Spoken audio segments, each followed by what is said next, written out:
부동산 시장 여기저기서 9월 타령입니다. 왜일까?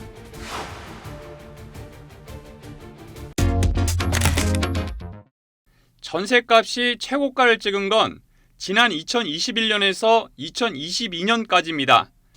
집값까지 밀어 올리던 시기였습니다. KB 부동산에 따르면 서울 아파트 중위 전세값이 최고가를 찍은 건 2021년 9월. 이때 가격이 6억 2,680만 원에 이르렀습니다. 그런데 지난해 10월 5억 원대로 내려앉더니 올해 4월에는 4억 원대로 떨어졌습니다. 2020년 9월 수준으로 돌아간 겁니다. 최고가를 찍었던 전세의 2년 만기가 올해 9월부터 시작됩니다. 그래서 9월 얘기가 나오는 겁니다.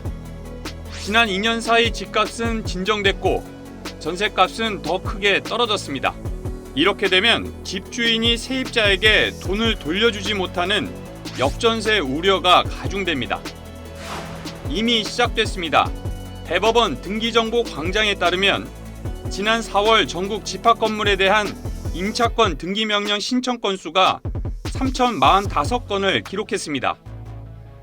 3월에 비해 약간 줄어들긴 했지만 2달 연속 3,000건을 넘어섰습니다.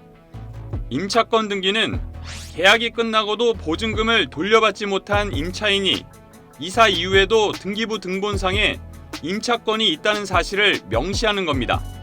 지난해 7월까지 임차권 등기 신청 건수는 한 달에 1,000건을 밑돌았는데 지난해 8월 1,000건을 넘어섰고 올해 1월 2,000건을 넘어서더니 드디어 3,000건을 계속해서 돌파하고 있습니다. 부동산 업계에선 임차권 등기 신청이 당분간 더 늘어날 것으로 내다보고 있습니다. 2년 전은 전형적인 갭 투자가 기승을 부리던 시기였습니다. 당시 아파트 값의 70% 이상을 전세 보증금으로 충당하기도 했습니다. 국토교통부가 박상혁 더불어민주당 의원실에 제출한 갭 투자 현황 관련 자료에 따르면 아파트 값의 70% 이상을 전세 보증금으로 충당한 건수가 2020년 2만 6천여 건에서 2021년 7만 3천여 건으로 폭증했습니다. 무려 3배 가까이 늘어난 수치입니다. 전세값이 크게 떨어지면 은행에서 돈을 빌려 세입자에게 차액만큼 돌려줘야 합니다. 하지만 대출 자체도 쉽지 않을 뿐더러 빌리더라도 금리가 여전히 높은 수준이라 이를 감당하기는 쉽지 않아 보입니다. 그런데 정부는 추가 대출 허용을 검토하고 있습니다. 최근 추경호 경제부총리가 이를 언급했습니다. 기자들과의 간담회에서 전세금을 반환하기 위한 대출을 받을 때 규제를 일정 부분 완화하는 방안을 검토하고 있다고 했습니다.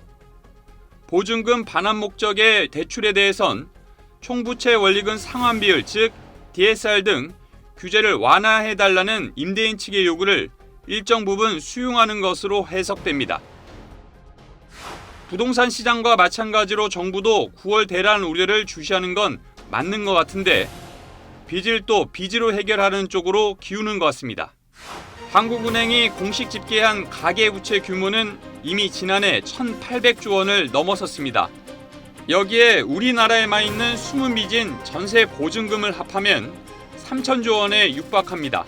이러면 세계에서 가계부채 1위로 올라섭니다. 물론 다른 나라처럼 우리나라도 긴축 기조를 이어왔습니다. 이런데도 우리나라 가계빚이 국가 경제 규모 대비 세계 주요국 가운데 가장 높은 수준입니다. 국제금융협회 세계부채 보고서에 따르면 1분기 기준으로 34개 나라의 국내 총생산 대비 가계부채 비율은 한국이 102.2%로 가장 높았습니다. 홍콩과 태국, 영국, 미국, 말레이시아, 일본, 중국 등이 뒤를 이었습니다. 조사 대상 국가 가운데 유일하게 가계부채가 경제 규모를 웃돈 게 바로 한국입니다. 역전세를 해결하기 위해 추가 대출 카드를 만지작거리는 정부. 총선을 앞두고 큰 빚은 일단 피하고 보자는 의도가 엿보이는데 빚을 빚으로 해결하면 어떤 일이 벌어지는지 우린 이미 예전에 충분한 경험을 한 적이 있습니다. YTN 뉴스를 더 많이 보고 싶으시다면 여기 구독 버튼을 눌러주세요. 추천 영상도 누르면 바로 재생됩니다.